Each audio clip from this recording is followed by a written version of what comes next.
Welcome to Business Line's State of the Economy podcast, where you'll find insight, analysis, and the story behind the numbers. Hello, and welcome to Business Line's State of the Economy podcast. I am your host, Sanjana B, the publication's tech reporter. India is positioned to lead the digital transformation revolution, with the government envisioning a decade from 2021 to 2030. This plan aims to use India's vast data resources, young and growing population, and its proven technological expertise to drive economic growth, innovation, and development. With these trends, India seeks to become a global leader in the digital era to improve its citizens' lives.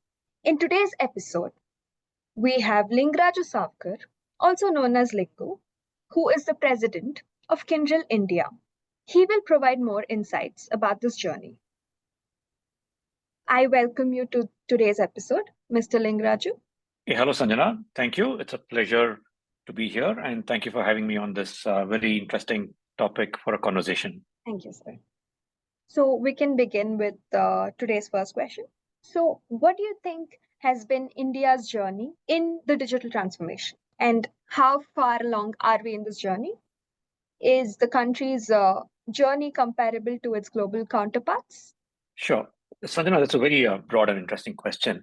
Personally, I believe that India's made significant strides in the digital journey, and I would say to a large extent has sort of made up for the gap that it has in its physical infrastructure through digital infrastructure. I would put India among some of the leading developed economies as far as the adoption of digital, the transformation to digital, and more importantly, the harnessing of the digital transformation to real public value is how I see the journey so far. And the journey, while very, as you rightly put it across, the forward-looking decade of where we are in right now, which effectively means that the whole decade that's lying ahead of us is going to be built on tech, and hence the decade term.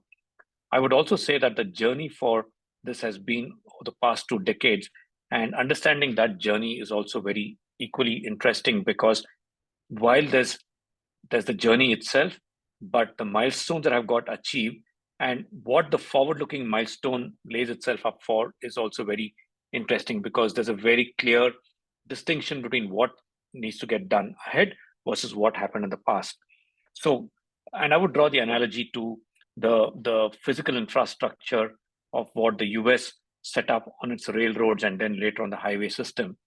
Similar to that, over the last 2 decades, India has focused a lot on building the digital highway, and as you look through the lens of the past, you will see that the various policies, the various initiatives, the various focus of the private sector, supported by the public sector and the government, has focused on building very strong and robust highways. Whether it was right from in the early 1995 to the 2000 kind of a time frame, or 1902 to 2000 kind of a time frame, the telecom revolution, through what people like C. and others did, was to spread the access of communication to as remote far as possible. And you saw the whole STD and the PCO booths that came up, which sort of made communication easier. So that was one part of it. And then followed the revolution of the setting up of the software technology parks of India, which basically gave India a communication landscape into the rest of the Western world, so that technology and software that could be developed here could actually be delivered in the right time and frame, and given the right value across to the other side of the world. And that's how the world of outsourcing came in, which was a decade of the late 1900s to the 2001 to 2010 kind of a time frame. And then came the next set of what I call as parts of the digital highway, which was the telecom spectrum and the opening up of the telecom sector, which was the 2G spectrum, the 3G spectrum, the 4G spectrums that got laid out. And along with that were policies that really helped telecom companies to not only ride the communication highway on voice, but also sort of laid the laid the investments for setting up the digital highway for data. So all of this was, and along with that came the technology equipment providers who were supplying and providing equipment to build a robust highway. So I would say that a significant part of the early 2000s was on building the highway, and a lot of effort and a lot of innovation, a lot of technology work, and a lot of effort by the public and the private sector went into what I call as accessing the highway so that people had last mile connectivity and so on. With the telecom revolution came the whole objective of moving the device into the hands of the users. So with that came in your mobile devices through which with the 2G, 3G, 4G spectrum releases across with Wi-Fi and bandwidth got released, and the cellular networks got established, and optical fiber made its way to the home. With that, then the opportunity became where the whole access became easier in the hands of people to the mobile, and that's where remote corners of the country started getting access to the whole benefit of the internet and thing. So right, the first people to ride onto that, I would say, were the entertainment industry, and they've sort of ruled the roost for a good amount of time, harnessing the power of the highway to really push content out into the hands, and you started seeing the benefit of content going in the hands and so on, and very different areas came through. Now, as you go to the next crank across, industrialization of very specific enterprise benefits started flowing in, through which applications started finding its way to the access of the user. So industries of whether it was IoT, it was areas around industrial applications, areas around agrotech, and those started finding its way into the last mile. And hence, what you have right now is a good set of uh, uh, application level interfaces at the level at which the services are getting delivered. Along with that came the other key element in digital transformation of the government was the whole digital public goods and digital public infrastructure, which sort of rode on the digital highway, but built another foundational block on top of which the private sector innovation started happening. Whether it was at the core on the highway was the whole social identity of Aadhaar, the payment interface through UPI, and Jandan, which was basically opening up of bank accounts to the last mile. So I would say that the first highway of internet, the second highway of UPI became two very strong foundational buildings on which innovation started to happen. The innovation started to happen by startups, by private sector, by public sectors, and by governments to harness these two into providing great consumer services. And again, the first set of guys who took on that along with the banks were the what I call a swipe economy, which is whether you could order food, whether you could order a cab, you could order any service to the swipe of a button, and all of that was built on the infrastructure of the digital highway and so on. The way I see the next set going across in your question, which is about is India's journey comparable to its global counterparts? I would say that in many cases, India's journey is pretty ahead of the global counterparts. And one of the key reasons for that, Sanjana, is India's had the opportunity to leapfrog technology because when you have this advantage of leapfrogging technology, you don't have to retire too much of tech debt at the back, and because of that, you are not constrained by reasons or by decisions of the past, but you're only able to harness and capture the benefit of the future. And to that extent, I give a lot of credit in a way to the innovation that's happened in India in the area of technology, but not just in technology, but also being able to overcome constraints. If you were to use the word jugaad way, to overcome constraints and find better ways to do the same, to solve the same problem. So we did not have mainframes. We went straight to client server. We did not have custom applications. So we went and straight away took the power of the packaged applications. And then going on forward, we went straight to the cloud and the mobile. So because of that, we did not have to retire too much of tech debt, and hence you caught the innovation in the early cycle and built stuff on top of that. So whereas some of the other global counterparts of other countries have had to retire a lot of technical debt, And because of that tech debt or the legacy systems that they've already had, their ability to leapfrog was very limited, and their ability to really innovate on the new was constrained. So, in summary, I would put across that a great journey in the last 3 decades. The first 2 decades was focused on building the highway and solving the problem of access through the telecom revolution, spectrum revolution, the work done by the public sector.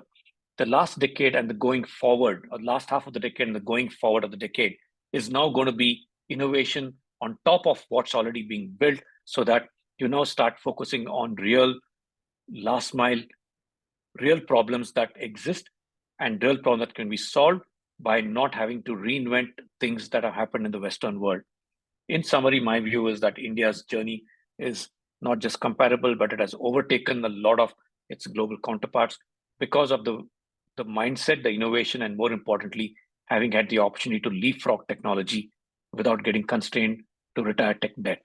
So that's how I put across, Sanjana. I hope that answers your question. Yes, sir, of course. So you've given us a good perspective of what has happened so far. Going forward, what technologies do you think will play a crucial role in India's digital transformation? Yeah, so Sanjana, I think the go forward, if you had asked me this question about a year ago, then the answer would have been a very different answer. But clearly, from a go forward perspective, what you see as a great thing is, of course, AI and Gen AI has sort of come in a very, very big way, in a way, a positive disruptor. It sort of touches every part of what we are envisaging as change. And more importantly, I think the speed at which it's getting accepted and the speed at which its innovation is happening around that is going to be one of the biggest and most critical element along the technology side. So that's one on Gen AI. The second is around space tech. Space tech is sort of, if you again look at it right from a perspective of the innovation in the last 5 years around space to what was prior, right? A lot of it was constrained to large organizations with very deep pockets and very long cycles of deployment, whether it was the NASA in the US or whether it was ISRO here. Now, what the good part of what's happened is that that knowledge and technology, which has been built and developed over decades across, is now being made available to a larger audience, or I would say has got democratized. So, with that, the innovation around space tech, whether it is from a startup world, whether it is from a fintech world, whether it is from education sector and many on, is the biggest leverage that's coming across, because now you've got into a zone where you're not just looking at solving with what solutions you've got through here, but leveraging the power of satellite, and space tech is a second area that you'll see, and within that you'll see a lot of innovation coming through. So if you were to take the third dimension of the technology is basically to look at the human resource of how leveraging these two innovation can be driven. So in my view, there's Gen AI, and the whole spectrum of that, which is sort of going to be one revolutionary area. The other areas around space tech, where further innovation in that will continue to accelerate, but it will get into more meaningful use case and applications. And third, but I wouldn't call it as technology, but I would call it as more as human capital, is where again the generation change, the demographic dividend, and more importantly, the energy that the Gen Z and the millennials bring to the table, and the different thinking that they've got, because now they're not solving problems of the past of, hey, how do I access, how do I reach, kind of a thing, but now they are more looking at how do I leverage this to solve the next problem that is probably not visible today, or probably look at the world in a different manner, that I don't have to keep looking at the past, but looking at innovative ability to foretell the future. So I would probably put even human capital as a technology change, which is fueling it. Space technology and Gen AI are these 2 or 3 areas that I would probably call it as a big game changer looking ahead, Sanjana. Okay, thank you for that, sir. Uh, so currently, what challenges do you think India is facing in its digital adoption? What are some gaps that exist, and how will IT services companies play a role in bridging them? Yeah, I think while I've been very positive about everything that I've said so far, right, I think there's it's a very one's got to look at the other side of the coin as well. And first and foremost on that would be the digital divide, right? The digital divide is has got to be bridged. I mean, out of 1.5 billion population, 800 million of internet users, so there is still a gap there which needs to get addressed now. But along with the digital divide, right, it also has created the whole gap between the rural and urban, and that needs to get addressed as a digital divide. And that I call it as a opportunity rather than as a challenge, because the more you leverage, and leveraging digital is much faster than physical infrastructure. So the more we accelerate solving the digital divide issue, the faster we will be get to solving bigger problems that come across to us. The second is the infrastructure gap, right? While you've done significantly well in some of these areas, but I would still say the last mile penetration, last mile reach does become an issue in some parts of the world, and how we look at it. Along with that comes a problem also of the associated infrastructure, whether it is physical reaching, or whether it is access, or whether it is even power to some of the remote areas that sort of become a foundation layer for the other technologies to work through, and hence that's an area that I call an infrastructure gap. The third is the shortage of skills in the emerging technologies. Now, while we, as you rightly pointed out earlier, a lot of work done by the IT services companies have focused on a level of infrastructure and application services, but to now truly keep the edge of what India had in the past to the next level, building skills in the areas around AI, blockchain, cybersecurity, cloud computing. And it's not just about building skills, but being able to apply that to the real world and being able to make a significant impact and continue the differentiator is an opportunity as well as a challenge to get through. Now, while we do all of this stuff across, with everything, there's a yin-yang effect. The whole frame of cybersecurity is real. It's clear.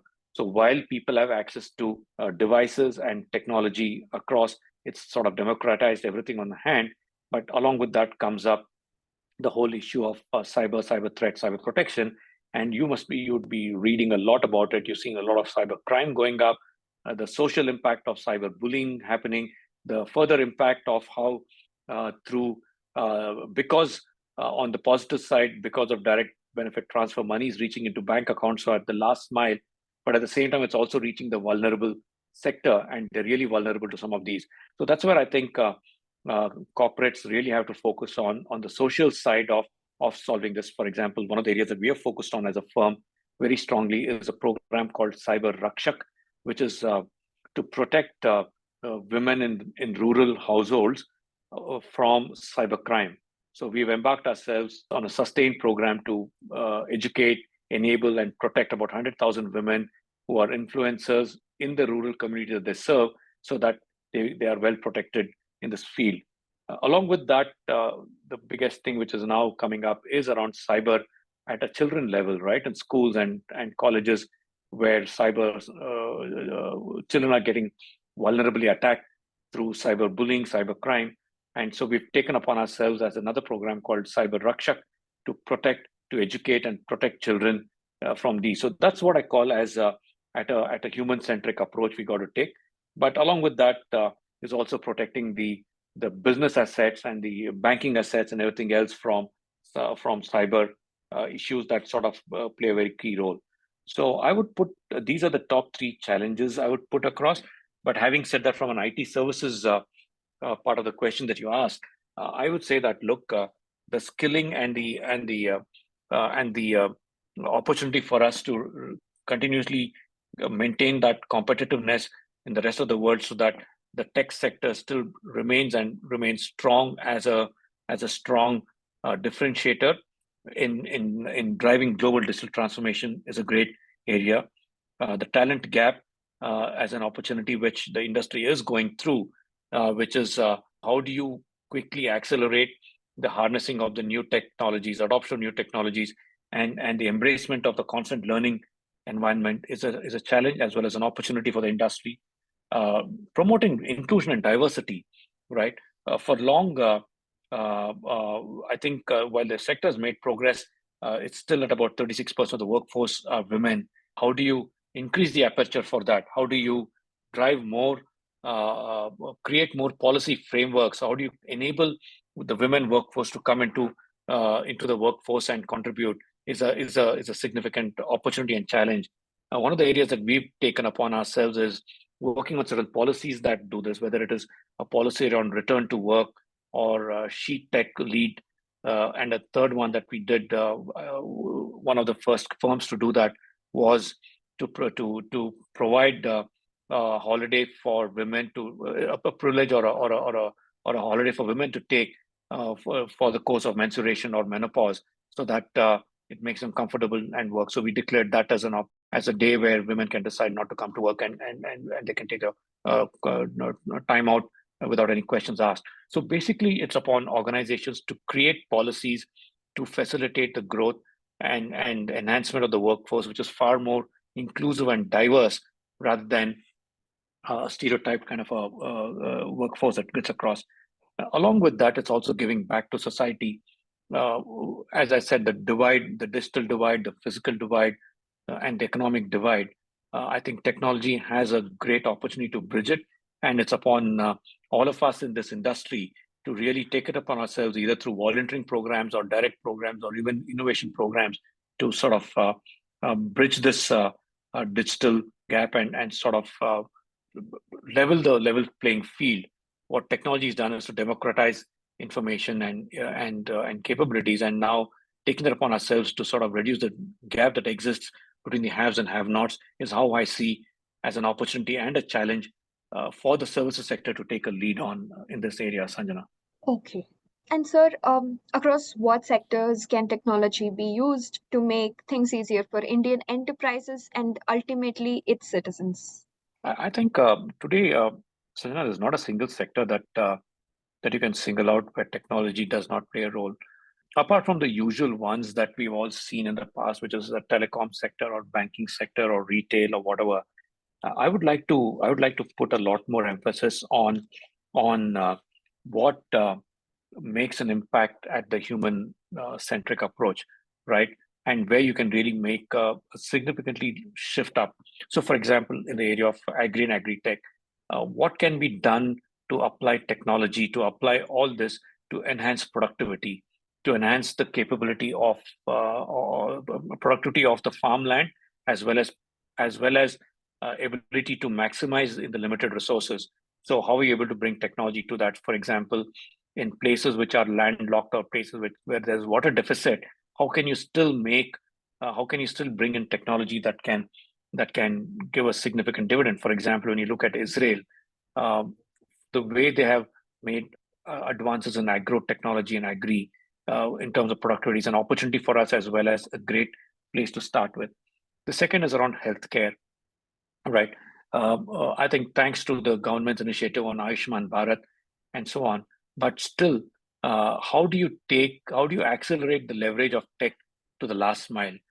So the good part is like areas like telemedicine, and those have started making inroads, but how do you scale it up? How do you facilitate the adoption of tech in the hands of the user or the patient, so that you still, in the short term, make up for the gap of the availability of doctors and medical professionals at the point where it is needed, but still leverage technology. So I would say that's an opportunity where a lot of work can go in and is going on. Education has made a significant stride by adoption of edtech, and again, there's a whole lot of how would I put it across? The way I'm looking at education is in a different manner. It's not about flowing of information from what we know of from textbooks to teachers to universities to students, but I'm talking of the reverse side. There's tons of knowledge available in let's say in the rural areas, or in people who do not use technology, but there's a lot of knowledge there with them, whether it is through our ancient scriptures, whether it is through people who had so much of experience but have stayed away from technology, people who've sort of gained and done things without the use of technology in the past. How do you harness that power and for using edutech, and not the traditional ones where we have our online classes and coaching classes going through, but more of reverse education so that knowledge base that has got built for what India stands for does not go a waste, but it sort of gets captured, accumulated, and assimilated in some form. So I would put these are the what I call as opportunity areas for us to really look at, apart from the traditional ones of banking, telecom, and retail, but enhancing the productivity of agriculture, spreading the safety net on healthcare, and bringing the knowledge that exists, which is not in the books, which is not in any written form, or not in any content that's already out there, but it's there within minds of people. It's there at a generation that is soon going to might not be available going forward. But how do you take that knowledge and take it forward? I think that's how I probably look at from my perspective, Sanjana. That was a very informative discussion, sir. Thank you so much for joining us for today's episode. Thank you very much, and I enjoyed the conversation as well. So thank you for having me on this wonderful, thought-provoking podcast, Sanjana.